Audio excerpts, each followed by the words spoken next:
Welcome back to another Candid episode.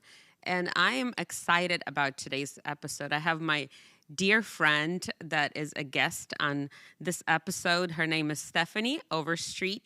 She is a mom, she is a wife, she is a believer. She is also a registered nurse and a nutritional therapist that helps moms who had babies go through this time with her mentorship program that she hosts. Stefanie, welcome. Welcome. Aw, thank you so much for having me. It's good to be with you. I'm very excited to hear your story, first of all. Hear your story about where you're coming from and how you even end up doing this mentorship program, supporting moms that just had babies and walking them through this journey of postpartum. Tell me your story. Well, it's interesting how I ended up doing this work. So, like you mentioned, I'm married. My husband, Chris, now we lead an evangelistic ministry called Compassion to Action. But years ago, he was on staff at a church in the outreach department. And I worked as a nurse in pediatrics and maternity. And this was before we had our own children. So I would take care of moms after they had the baby in the hospital and, send them home. And it's so funny because I just didn't know what a huge transition that was, even working as a nurse. But when we decided to start our family, I figured, okay, I've got this in the bag. I know all about how to take care of babies. I've taken care of lots of them.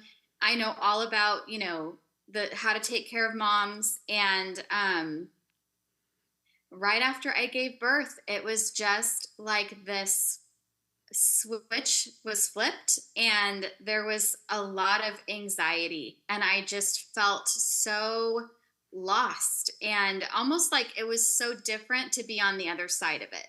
I was so used to having my professional experience, but being on the other side was totally just out of my comfort zone. And I felt overwhelmed, like, oh my gosh, I have this little person that I'm now taking care of. And following that, it really was not what I expected. We see pictures of women after they give birth, and we talk about postpartum, the season after you have a baby, like this is supposed to be the happiest time in your life. And I think for me, I just felt it's like I lost myself. I had a lot of mood swings. I was angry at my husband. We normally don't fight. So it was like the first time that I would get frustrated with him or just not be on the same page with him. And I remember being very hyper vigilant, like focused on all the little things with the baby and her sleep schedule and how she was eating. And we actually had a lot of challenges, breastfeeding challenges. She had colic.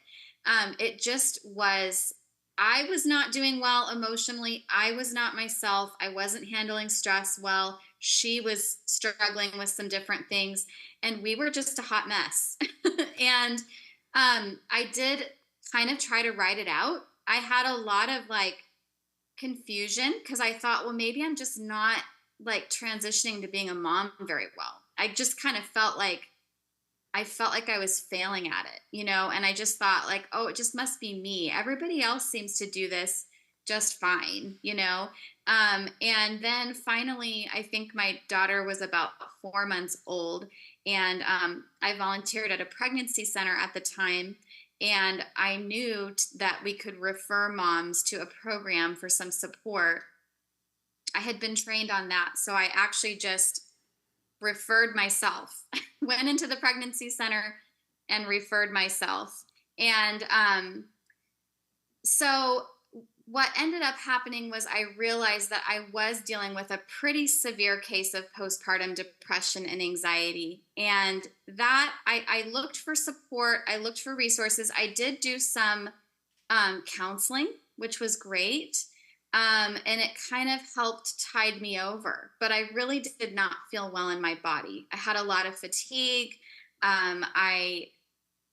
Brain fog, mood swings. I was just surviving. And that was the saddest thing to me was I just wanted to enjoy my baby. And I think Wow. that's how most of us feel. We just want to enjoy our time with our baby. And when we don't feel like ourselves, when we feel like we're surviving, when we have mood swings or we're acting in ways that it's like, I'm not like, who is that? I'm not familiar with that version of myself. Yeah. Um, it's disappointing. And the other thing I noticed is that season, I learned this myself. It's very vulnerable, the season after you have a baby, which we'll talk about that more in a minute. Yeah. But I felt like the enemy really just kind of exploited that vulnerability because there were a lot of lies and shame and see, you're not doing a good job. You're not a good mom.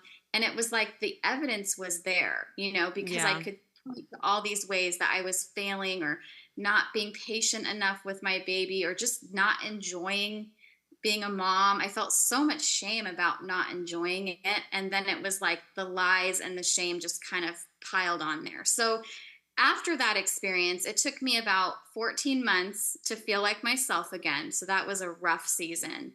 And when I started to come out of it, I just kind of had this righteous anger. Like, no woman should have to suffer in silence and alone the way I did because it just back then we weren't talking about it. And we didn't even talk much about soul care in the church back then. In the church, it was just, well, you just choose joy. Like that's what someone told me. And it was like, if it was that simple, I would have done that by now. Like, yes, I know, I was praying and reading my Bible and making declarations, Yeah. but there was a need in the soul. There was brokenness that I needed to be met by God in that place. And I needed empathy and compassion from people around me. But it actually requires being vulnerable to say, I'm not okay. And I think I really struggled with even being willing to be vulnerable because there was a lot of fear of being judged. Whether people were judging me or not, I had a lot of fear of that. And obviously, not wanting to look like, you don't want people to think you're not a good mom. So when you don't have it together, Yeah. you end up staying silent instead of saying, this is really hard and I need help. So, Chris told me, just be the voice that you wish you would have had. And Yeah. that led me on a journey of going back to nutritional therapy school. I was already a nurse, but I wasn't working at the time.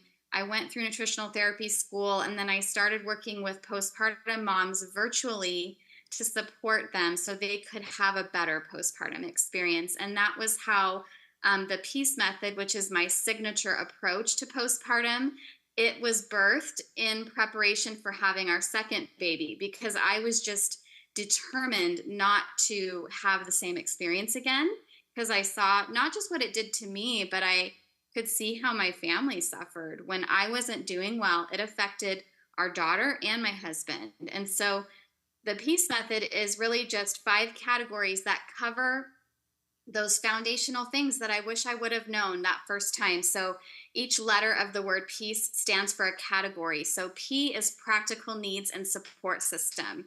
E is emotional wellness. A is abundance in God's presence. C is confidence in your unique way of mothering.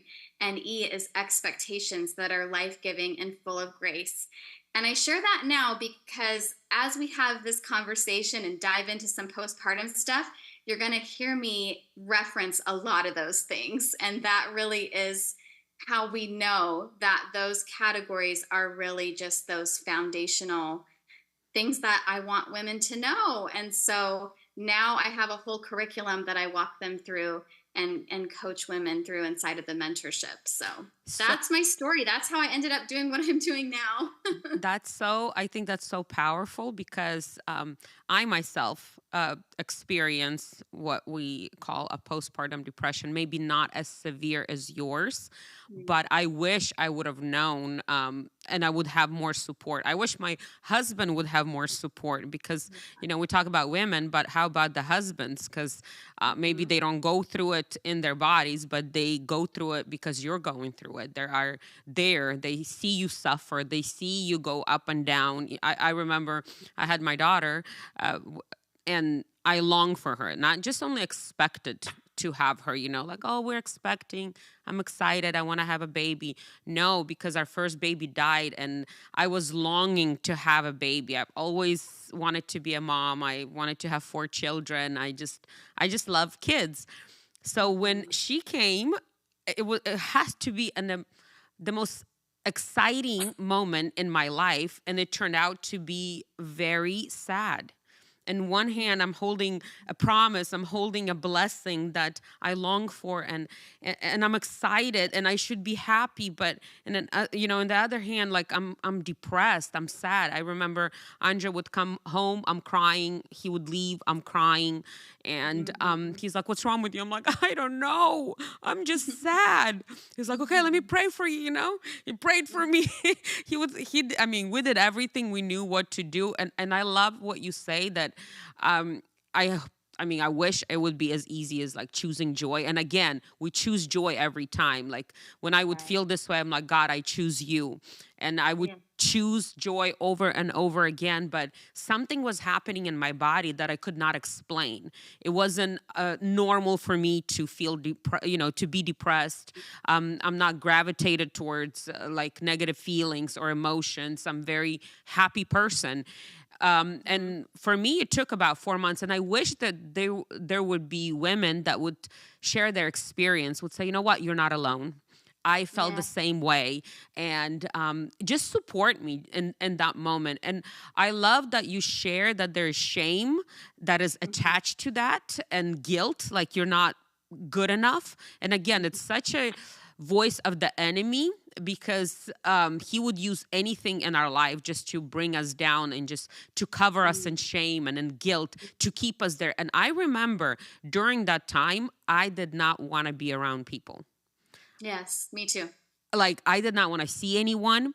I remember I would even go to church. We had this little nursery room, and me and my husband, we were youth pastors at that time. Okay, like we were always around people, and I would go to Mhm. church, and I would purposely would go and sit in that nursery room the whole, as an excuse. I have a baby, right? And I would sit there and until church would be over, and of course we as pastors, we would leave last, right? So but I would not leave that room just so I don't have to talk to people. Like I just Mhm. really felt like I don't want to talk to anyone. I'm just here, and I was just going through these motions. And how did you get out of that state? Like, I mean, I would force myself to go and talk to people. I would do things like this, but how did you deal with that? What helped you overcome those obstacles? Yeah, I think it was definitely a process. And I would say counseling did help, especially when I was really in crisis. It did just help to bring some stability so that I could kind of do some of the internal work with the Lord. And, He started to reveal some different mindsets. But really, the biggest turning point for me was when my daughter was 9 months old. And I remember Chris was overseas and we were having a rough time, and it was nighttime over in Europe, so I couldn't get a hold of him, and I was just by myself with the Lord.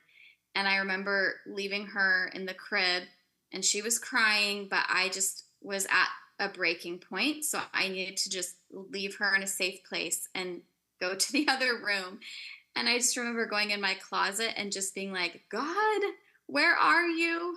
Why aren't you fixing this? Like, I don't understand. I feel like you're just watching me suffer. I just really, it was kind of that absolute surrender because I realized I can either let this push me away from him or I can choose to move toward him. And uh, allow even the mystery and the things I don't understand. I can choose to allow that to push me toward him. And so in that moment, I just remember being like, okay, like my life is yours. I don't understand, but I need you to carry me. And so that after that point of surrender, someone prayed for me and they just quoted, uh, Philippians 1:6, but they kind of paraphrased it. And they said, God, if you will strengthen me, I can do this. And so I latched onto that phrase, and that became the truth that I would speak over myself sometimes every hour. I just started to like pull on and have an expectation that God was going to empower me even while it was hard. I let go of the expectation that he would just miraculously change things, and And it was like, okay, and we're sometimes he does, right? And sometimes sometimes there. he does.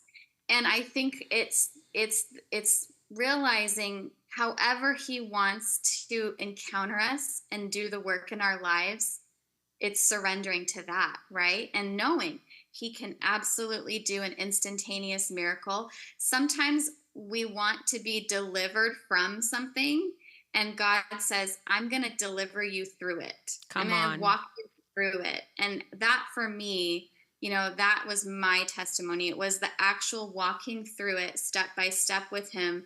But after that moment of surrender, it felt like I started to gain some momentum. Things were still hard for a little while, but I started to see things change. And actually, one of the things that helped the most was a friend of mine started hosting a Bible study. We would just watch Beth Moore Bible study. We'd go through the Beth Moore book and watch the videos, or like John and Lisa Bevere. So she was just facilitating the group. She was opening her home, and it was uncomfortable to go. It's like what you're saying, I chose to leave the baby at home because she was closer to a year and a half at that point. So I had to ask my husband to spend the evening at home with our daughter and let him put her to bed. And, there's just a lot there for moms to get out of the house and let go of some control. But going to that group, I started to be able to share my journey, and I was met with such love and compassion, and I was accepted even in my what felt like brokenness and vulnerability.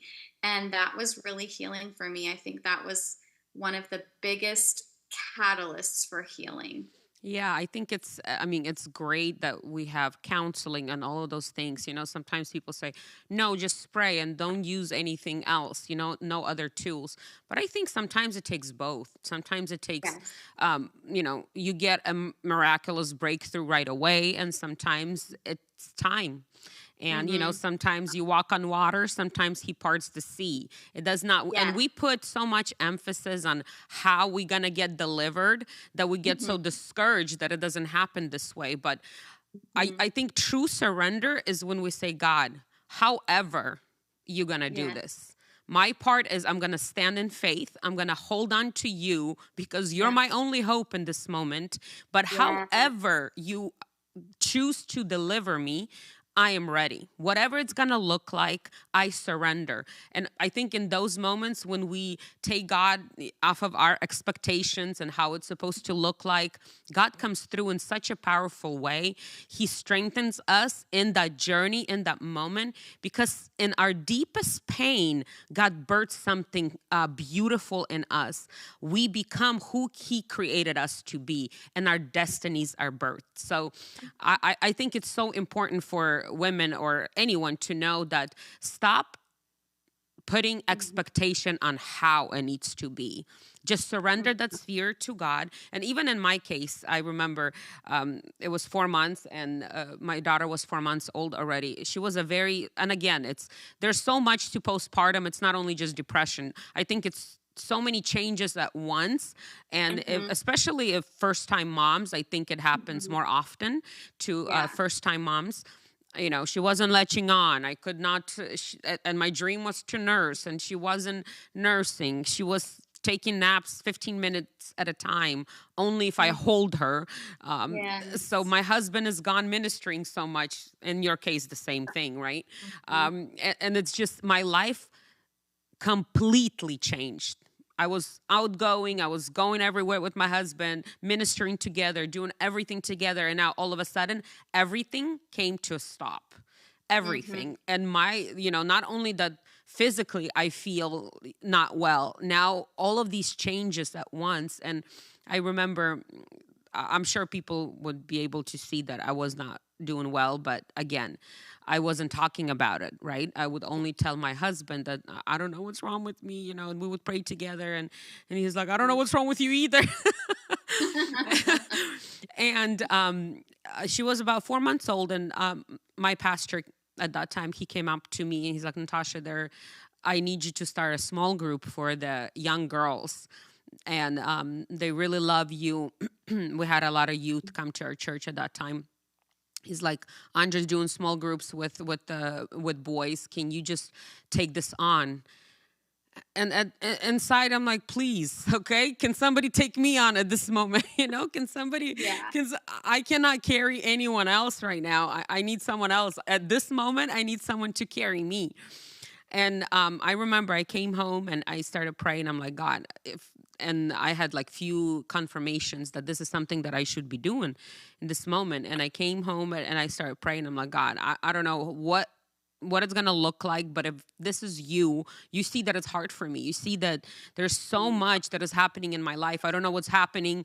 I'm not feeling better. It's day after day, the same thing.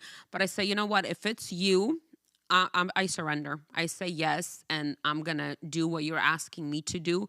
But I asked him for one thing. I said, Isabella needs to go to sleep at 7 p.m. because that's when the small group would be in my house. Mm-hmm. And she would never go to sleep at 7 p.m., right? So that the first group that I had, she took a nap at 5 p.m. I put her down. And again, she would only take like little naps, like 15, 30 minutes max. So I put her down. I start preparing the house for the small group. And all of a sudden, she's not waking up. I'm like, is she breathing? So I go in, I check on her. She's breathing all right. 7 o'clock comes around. I have a small group. I'm telling you, that night she slept from 5 to 7 a.m. So for me, yes, That's incredible. That was a miracle. And again, the way I felt, it did not go away. It was a process. And I remember like months down the road, again, it was in surrendering. It was in support. It was in all of those things. And months passed by, and I remember I was doing something in the house, and all of a sudden, like, I can't remember last time when I felt sad. Yeah. I could not. So I cannot pinpoint it was like this moment the Lord came through and everything was lifted. I think it was a process, an everyday process, an everyday yielding and surrendering to the Lord and asking him for guidance. And it's a process. And I really want you to touch on that, on the process. Like, you decided to have a second baby. You already knew everything, what to expect. Like, what did you do different with your second baby? And was the outcome different? Yes. So part of what I realized is it's so important to understand that postpartum is not just, right after you have the baby, or even 6 weeks after you have the baby, or even the first 3 months. There's different things out there now, little timelines to kind of, gauge that. But what I realized is when you have a baby, especially your first, but I think even each time you grow your family, that's the first time that you're ever walking through that. Whether you're a first time mom or you've grown your family and now you're the first time you have 2 children that you're taking care of. And so I think realizing that postpartum is actually a huge transition. You mentioned it earlier, but it's a bunch of changes that happen all at once in all of your relationships, in your body, your hormones, your brain chemistry, your emotions, how you relate to God, your identity. I think for especially a first-time mom, there's a huge change that happens in our sense of self and how we show up in the world. And so for me, the second time around, I realized, okay, I want to actually treat this like a season versus just a short time period, and recognize this could take 6 months to a year. I actually have asked women, most women will say it takes them 1 to 2 years to feel like themselves again. And a lot of it just has to do with how long we're breastfeeding, if we're doing that, and just our the research is now showing even that our hormones and our brain chemistry and all of those things in our body are actually not back to a pre-pregnancy state until 1 to 2 years later. So I think number one, recognizing that postpartum is a season helped me to plan accordingly. And it helped me to put some of those practical things in place that I'll mention in a moment, but it also helped me to adjust my expectations. So that's why expectations has its own category in my method, because it really is that big. And I think the other thing that, so I put the peace method together when I started going, okay, what practical things do I wish I would have known? Well, I wish I would have known how to really nourish myself. I wish I would have known that many women are nutrient depleted. And so we got to top up our nutrients. I wish I would have known how to balance my blood sugar. I wish I would have known what types of physical activity can support mood stability. I wish I would have known how to build my support system. Yeah. You know, Chris and I, when we had our first baby, we had no idea that we couldn't just do all of it by ourselves, but you really can't, because if the two of you are up at night with the baby, like it, you know, it's not enough when you're both sleep deprived. There's got to be somebody else to help, whether that's family or friends or a babysitter that comes once in a while to give you a break, all of those pieces. And then I think really my relationship with the Lord. I did a lot of work around making sure that I was really solid and grounded in his love for me, grounded in my identity as his daughter. And I think letting go of the expectation that I'm only going to be okay, I can only have joy and peace if everything is easy. Mm. And I think when we let go of that and we realize, oh, actually, his peace and joy are available to me even when things are hard, that's a real game changer, because then we're not trying to control our circumstances, but we're saying, my hope is in something bigger than my circumstances. My hope is in who God is to me, who he is for me, and the fact that he's going to take care of me and he wants to actually walk this season out with me. And so I think changing some of those expectations, even around that, helped quite a bit. So when we had our second daughter, I tested out the peace method on myself. I had a binder for Chris. It was like, if I start acting in these ways, here's who you're going to call, you know? And we had a therapist picked out ahead of time in case we needed it. It was not actually very difficult. I needed some lactation help, so someone to help with breastfeeding. And we did go to a chiropractor, so I was glad I had those people chosen ahead of time. And we did, I did have, this is something I think is good for any mom who's planning or, you know, pregnant, but I reached out to 3 friends and I said, can you please text me once a week for the first maybe 6 weeks or, you know, 2 to 3 months, and just check on me. Just ask me how I'm doing. Because I realized I'm going to need people that I trust to just kind of see how I'm doing. And my plan was to be honest with them, or to know, okay, these are the 3 people I can reach out to if I'm struggling beyond, you know, obviously my husband.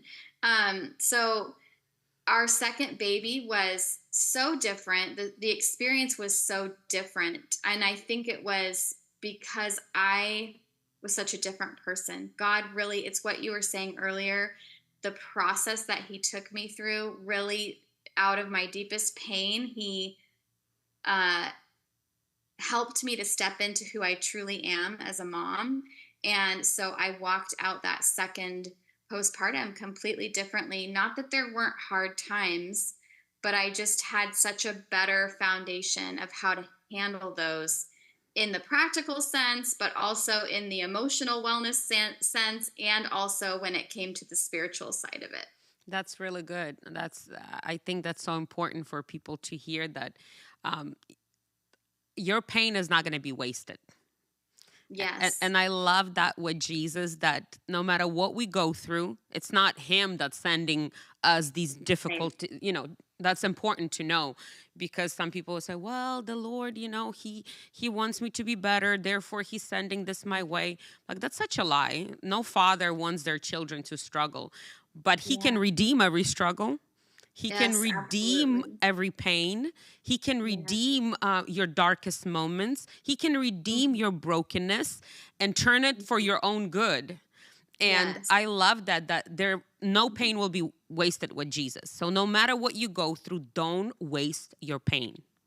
That's number one thing that I tell people. Don't waste your pain. You're still going through it. Don't waste this experience with the Lord. You are still going through it. You're still going to come out of it. But surrender that pain to Jesus, and he's going to turn it around for your own good. And just like in your story, right? Your own struggle, your own experience, your own like deepest, darkest moment turn into something so beautiful that now you are helping other women to walk through this.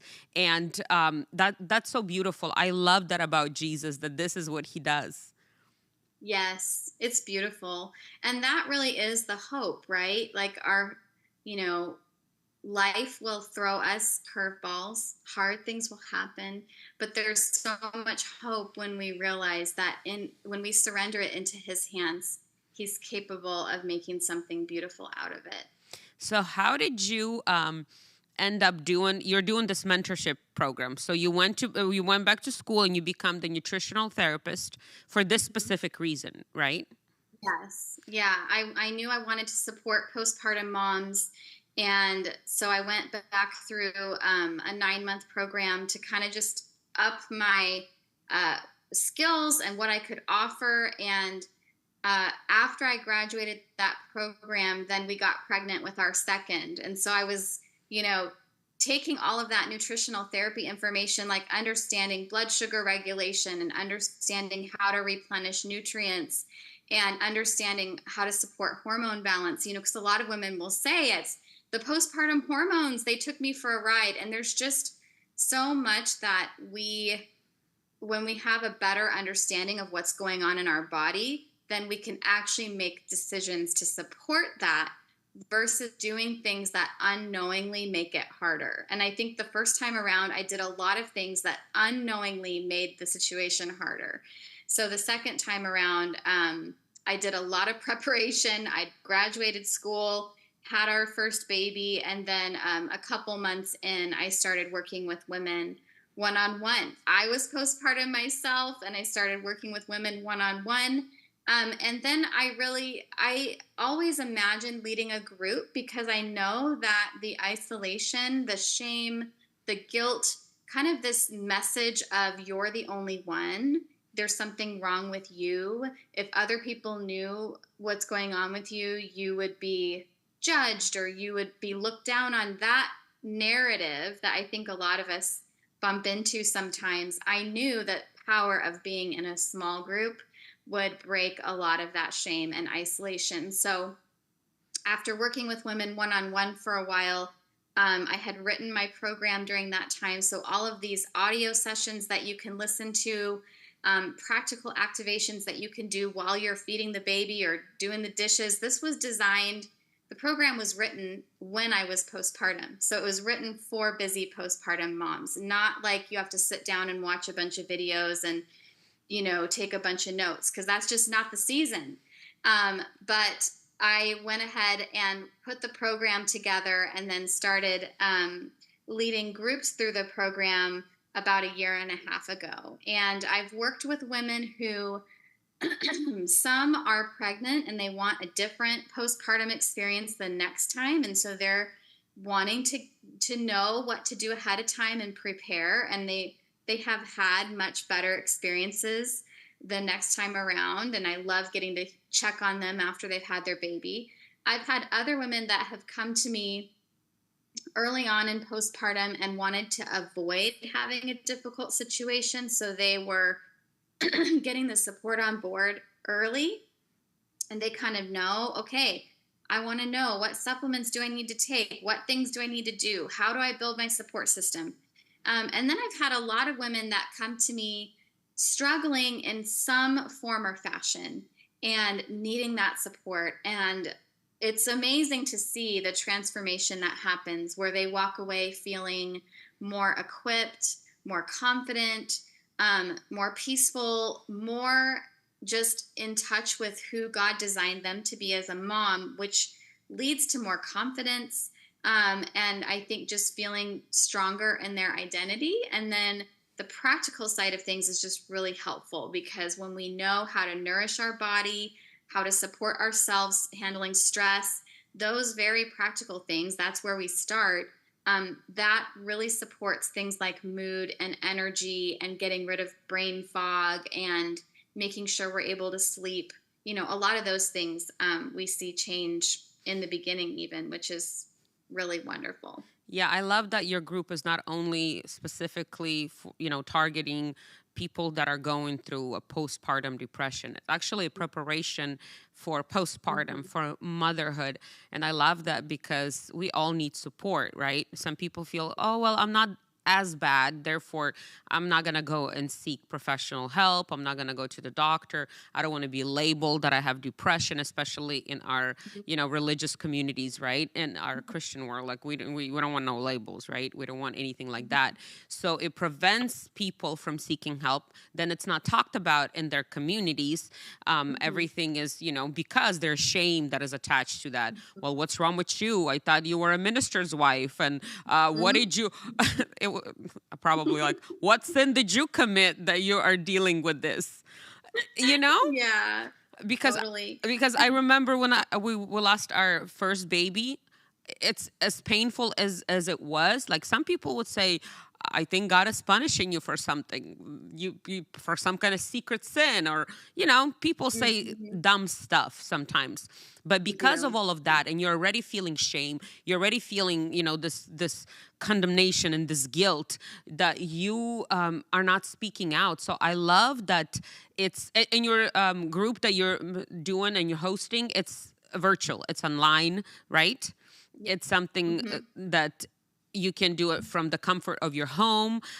You can find support with other women that are going through same thing or went through it, that they can support you, and you can ask, have open conversations, ask questions, and get answers from you as a professional, and also from other moms that are going through that, which is so beautiful. Like, I love that you're doing this. I wish you would be doing that when I had my first baby, because I would sign up. So if you know anyone that is pregnant or just had a baby, we're gonna leave all the information here under this podcast. Find Stefanie, sign up for her group. I know she is starting one this fall again, and just get prepared. I think when we are better equipped, we know, just like God says, get dressed for the battle, right? He says, put on the whole armor of God. It doesn't mean you have a fight daily and there's a constant battle, but just be equipped, be prepared for what can come your way. So I think it's an amazing thing of preparation. I'm sure they will get so much support from you as well. So can you also, because everybody think that postpartum is just depression, can you talk about the 3 different things that can come after having a baby? Yeah, so it's really important to know, like, even I work with women up to 2 years after they have a baby, because we can see issues come up. Maybe they're fine for the first few months, and then 9 months down the road, they're not feeling fine. But with postpartum, there's something called the baby blues, which happens in the first 2 to 3 weeks after birth. So this is the time when our hormones are shifting and we might be more tearful, more irritable, feel overwhelmed. It's kind of like the emotions are just really amplified. But that should resolve on its own. That's very common. 80% of women have that, but it goes away by itself around 3 weeks.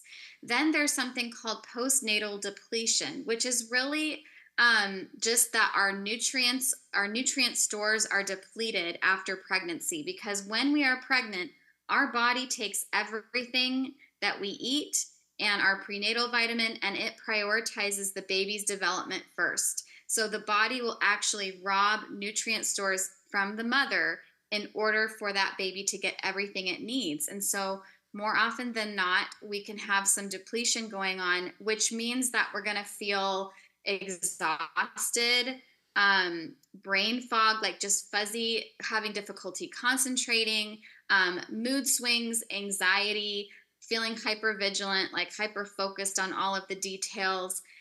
So I tend to talk to most women that kind of have some of that going on. They feel burned out. They don't feel like themselves.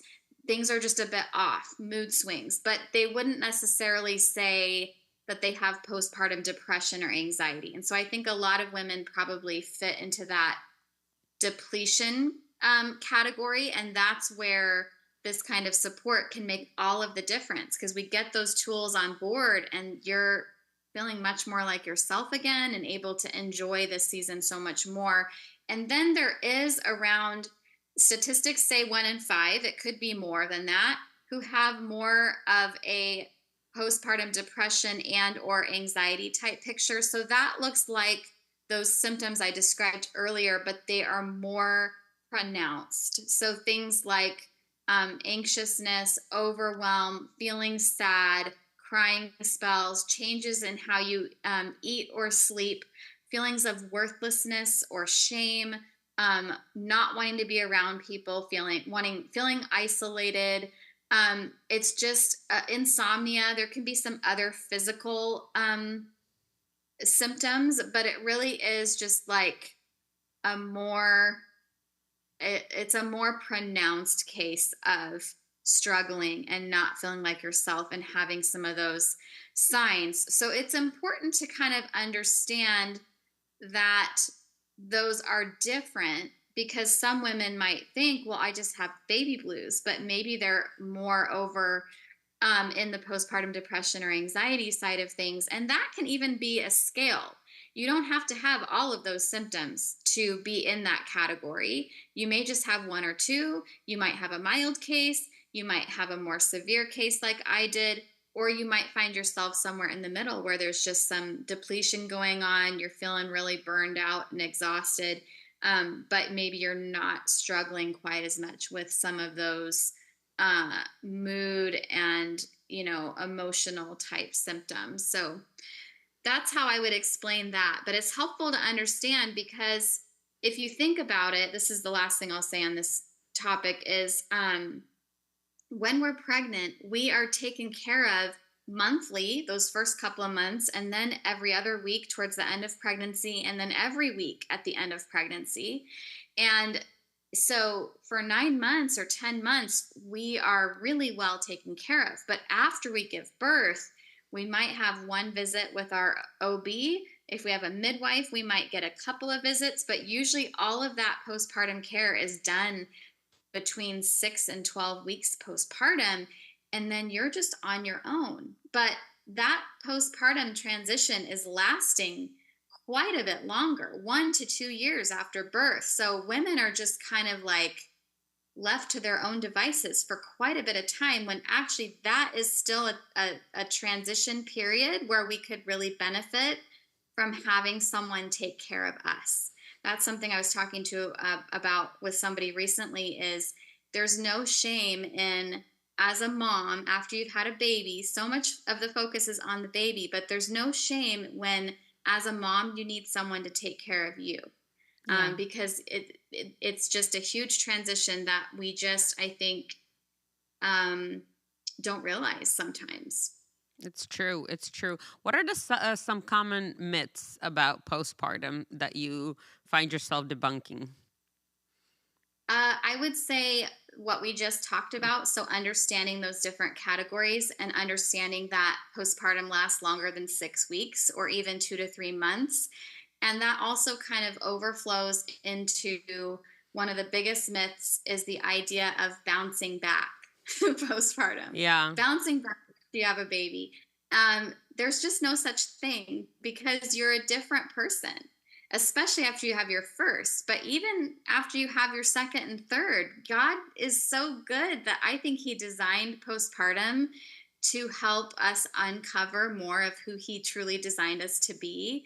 And so I think we should be going from glory to glory and growing in who we are. But we also have to have realistic expectations that we may not be able to just pick up where we left off before we had a baby with our capacity, our schedule, what it looks like to show up at work, what it looks like to wear our clothes. Our bodies are very different. I think a lot of women are surprised that they can't fit into their pre-pregnancy clothes right after giving birth, but actually our hips are wider after giving birth.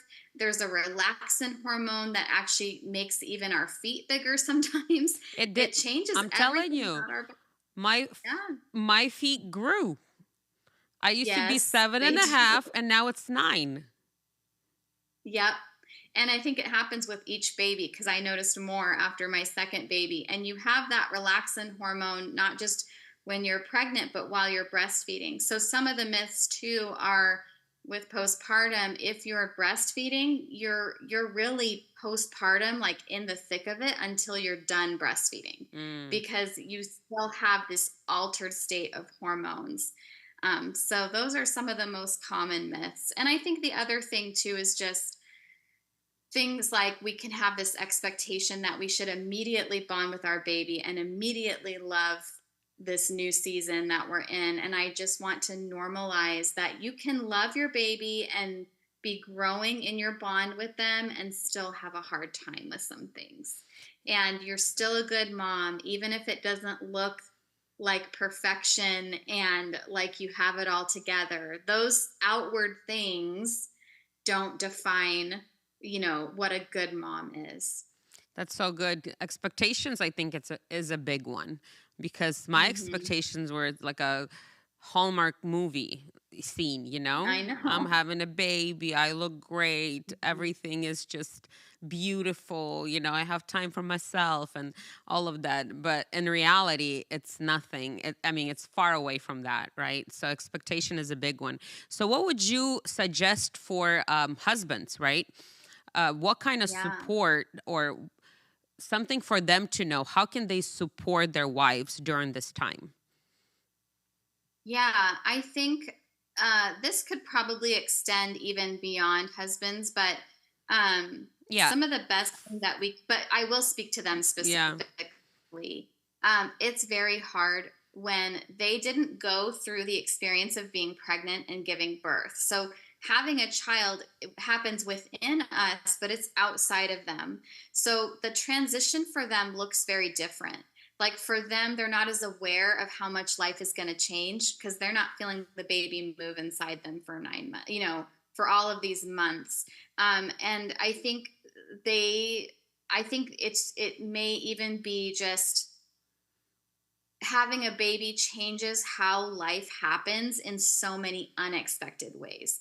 So I think the biggest thing is communication, where as women, we have to learn how to paint a picture for them in language they can understand about what we're going through. I will share one example. When I was struggling with nursing, I told my husband, I'm nursing 8 to 12 times in a 24-hour period. So that's like if you were struggling at your full time job. Your full time job was a hot mess and things were falling apart and you felt like you were failing. That's how I'm feeling when it comes to nursing Oh, that's because so nursing is good. like my full time job.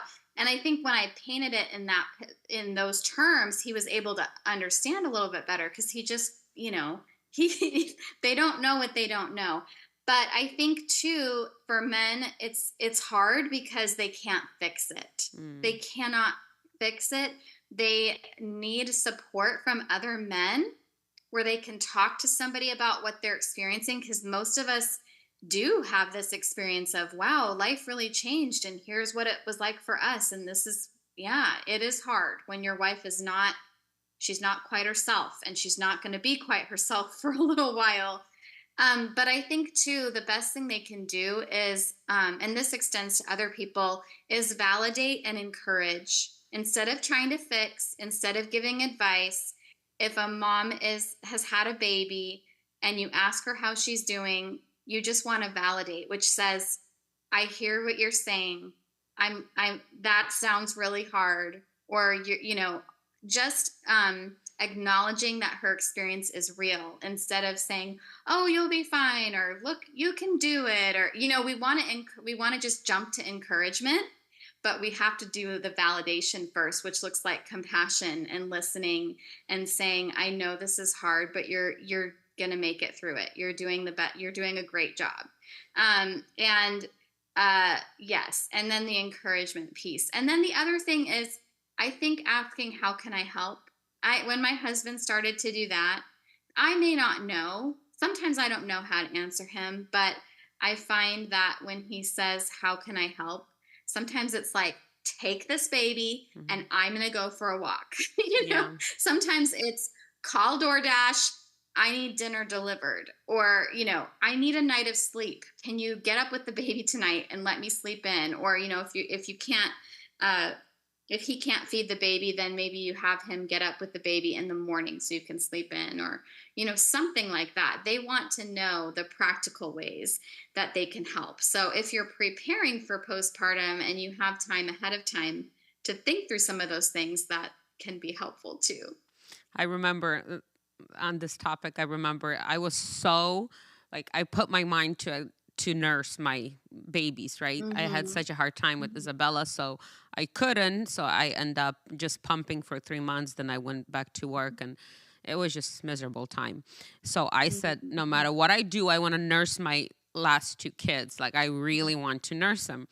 So I told my husband I want to nurse them, and I think 2 or 3 months, I feel like, you're no longer engorged. Like, you don't have Yeah. a lot of supply coming in, and I would pump because I would have to go to work and nothing's coming out. And I'm sitting there and crying, like weeping. Mm-hmm. My milk is gone and everything is just going away. And my husband comes in the room and, he sees this mess. I'm falling apart, and he's like, "What's wrong?" Like, "My milk, it's going away." He's like, "Well, it's okay. Just give him a bottle and we'll do formula." I'm like, "No, this is not what I need right now. I don't want Yeah. formula. You're missing the point. I need to Mhm. nurse my baby." But, sometimes because Yeah. they want to fix things, they start saying things that are discouraging in the moment. So I think Yeah. that's very important to validate and to encourage. That's a really good one. But what if somebody's expecting right now? What kind of, maybe one tip that you want to give them, and something that will help them to prepare for this season in their life? Yeah, I would say probably, like, yeah, paying attention to preparing for more than just preparing the nursery.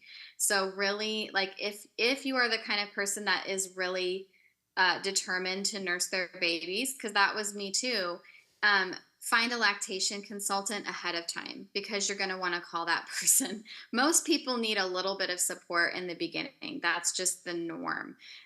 So I recommend actually doing a little bit of preparation around, if you can prepare some freezer meals and then stock your pantry with snacks you can eat one handed. Have someone do a meal train for you and space them out like 1 or 2 meals a week for like 6 to 8 weeks instead of having them all come at once. That can make a big difference. Have a list of your professionals. So, lactation consultant, chiropractor, um, perhaps a counselor. Uh, have your, and then decide, in terms of friends and family, who are those people that are in your closest circle that you guys can trust, that you want to come help you, and then kind of who's your next circle, like, this is how you're going to uh, get out of the house and see friends, or when you're recovered enough, obviously, who are you comfortable having over, or is there a mom's group that you can join? There's levels of support that we just want to think through ahead of time, because you don't want to have the baby and then be trying to find a babysitter, or then be trying to think of, who am I going to meet with as a counselor? You want to kind of have your support system laid out ahead of time. Yeah, it's because it's hard to prepare for the war when you're in the middle of the war. So if you prepare ahead of time, it would be very wise. Tell us a little bit about how can people find you? How can people join your group and be part of this community? Because I'm telling you, if you are expecting, if you just had a baby, you need to reach out to Stefanie. You need to be part of her support group. It's not only for you, but once you get the support that you need, then you can go and multiply it in your community. Maybe you're the next person that's going to start support mom's group in your community. But because you're going to be trained and equipped with Stefanie's program and what she has, her story and everything that she's learned and been through, and you can support others, because it's always like a ripple effect. It's like a dominoes effect, right?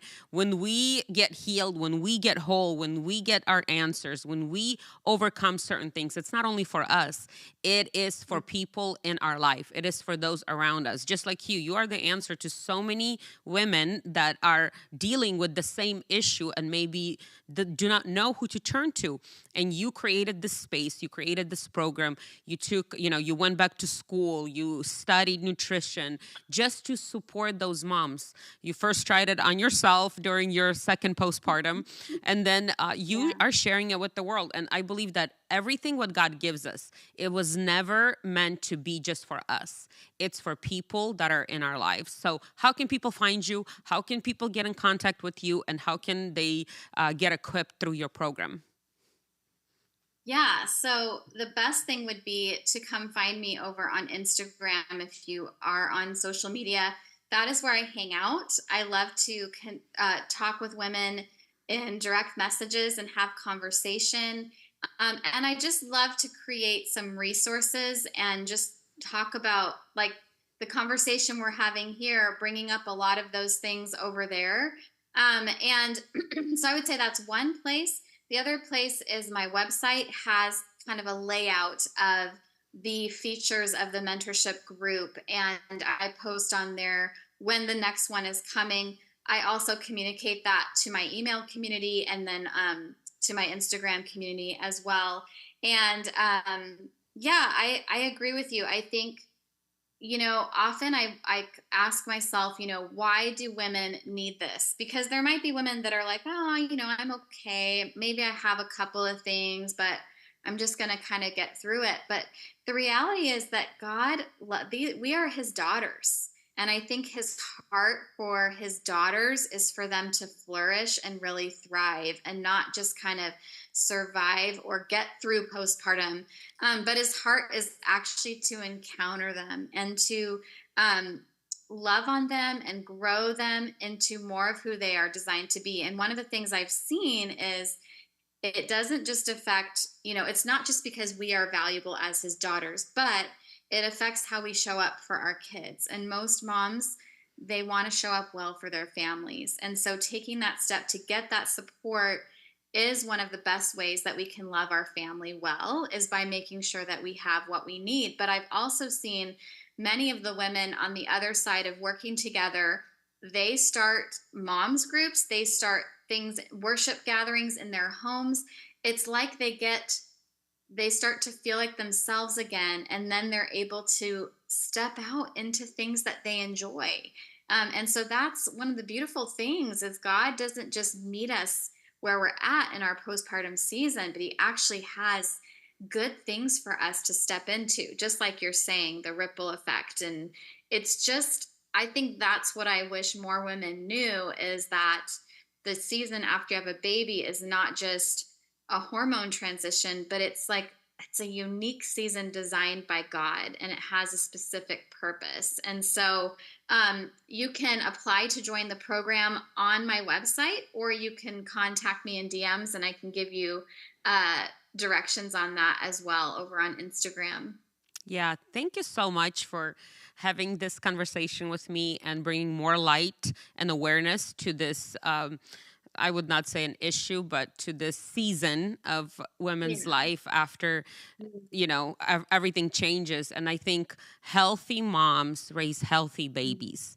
So we Yeah. off we focus so much on taking care of our little ones and making sure everything's there, but if we neglect us, if we neglect how we feeling and what's happening in our bodies and how we are dealing with all of this, it's going to Mhm. affect our babies. Just like you said, it affected your daughter, affected your marriage, it affects Mhm. friendships, Mhm. it affects many spheres of our lives because we did not prioritize our health. We did not prioritize Mhm. our mental health. Are we Mhm. healthy? Our soul, our emotions, and get support in that. So even when you think, "Yeah, I'm fine, I got this, everything is okay," I encourage you to Mhm. sign up to be in this moms group so you can be equipped and you can feel supported and get healthy Mhm. and enjoy this beautiful season of motherhood because it is beautiful. It is God given. And I don't Mhm. think anything is as beautiful as motherhood. Me personally, that's what I've experienced. I agree. You, I agree. It's one of the most beautiful things. And the things that we learn and grow in during our postpartum season, they really have the potential to shape us throughout our motherhood journey. yeah. That's the thing I've learned is like God does this deep work in our hearts because of what he has for us in the future. So, Yeah, like I said before, I want to say it again that I don't know what you're going through. It might be postpartum, it might be other trials or other hardships that you are facing, or maybe you are going through a brokenness and you are going through this season. But just know that just don't waste your pain. Let God use it for His glory.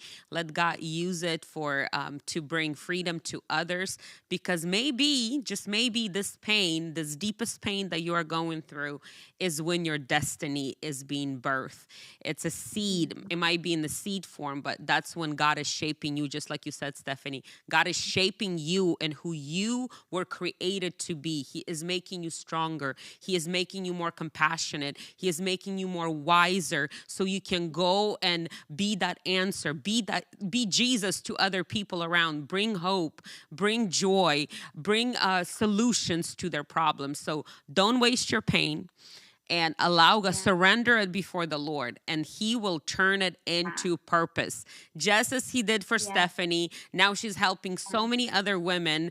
You could have sit in your pain and you could have said, "Well, poor me, I went through this. I guess that this is what I needed to go through, and that's my life." And you could have continued to sit in that pain and that victim mentality, like, "Why me, Lord?" And many of us, when we go through pain, we start asking, "Why me, Lord?" And God's like, if you would just see what's on the other side, you would not be asking those questions. So I think instead of saying, "Why me, Lord?" say, "God, what are you doing in this season? Like, yeah. what are you birthing? What are you shaping in me that cannot be shaped Mhm. in the good times? Like, what is happening? What are you Mhm. pulling out of my heart? And what are you planting in this season Yeah. of hardship?" So I think it's so beautiful. I think to ask the right questions in those seasons is important. And don't waste it. Don't waste it. And again, Stephanie, thank you so much for being with me on this podcast. I believe you encourage so many people. And I know that there are ladies and girls out there that will reach out to you, and just know that there's help available. You don't have to go through this alone. We were not meant to do life alone. There's a community of women that can sympathize, Yeah. that are compassionate, that know exactly what you're going through, and can support you in this journey and help even tell you how your husband can support you in this journey and stuff like that. So that's going to be amazing. I'm Yeah. excited to hear all the testimonies that will be birthed from this podcast. Yeah, definitely keep me posted. Thank you so much for having me, Natasha. This was just such a fun conversation, and I can't wait to hear what comes of it. Thank you. Thank you so much, Stephanie. Again, thank you for being with us, guys, and we will see you in the next episode.